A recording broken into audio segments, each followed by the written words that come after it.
इंद्रजित सावंत धमकी प्रकरणी मुख्यमंत्र्यांचे चौकशीचे आदेश देण्यात आले। सावंतांना आलेल्या या धमकीच्या फोन कॉलची चौकशी करा असे यावेळी आता फडणवीसांनी म्हटलंय। इंद्रजित सावंत धमकी प्रकरणी आता मुख्यमंत्र्यांनी चौकशीचे आदेश दिलेले आहेत। सावंतांना धमकी आली, फोनद्वारे ही धमकी देण्यात आली। मात्र त्यानंतर आता मुख्यमंत्री देवेंद्र फडणवीस यांनी या संदर्भात आता चौकशीचे आदेश दिलेले आहेत। पोलीस अधीक्षकांना चौकशीचे आदेश देण्यात आले। या संदर्भात ताजे अपडेट देण्यासाठी आपले प्रतिनिधी सुशांत सावंत आपल्यासोबत जोडले। मी सुशांतकडे जाणार आहे।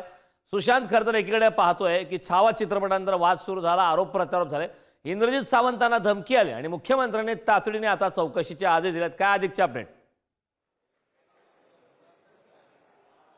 कारण आपण जर बघितलं असेल तर छावा चित्रपटानंतर खऱ्या अर्थानं एक वादाला तोंड फुटलं आणि विविध प्रतिक्रिया ज्या आहेत त्या विविध माध्यमातून येत होत्या। त्यातच इतिहासतज्ञ इंद्रजित सावंत यांना फोनद्वारे धमकी आली होती आणि त्याची दखल आता राज्याचे मुख्यमंत्री देवेंद्र फडणवीस यांनी घेतलेली आहे। कोल्हापूरचे अधीक्षक यांना खरं तर देवेंद्र फडणवीस यांनी फोन करून चौकशीचे आदेश दिलेले आहेत। नेमकी ही धमकी कोणत्या नंबरवरून आली याची माहिती जी आहे ती अधीक्षकांना घ्यायला सांगितली। त्यामुळे आपण पाहिलं असेल तर एकीकडे छावा चित्रपटावरून वाद महाराष्ट्रात सुरू आहे।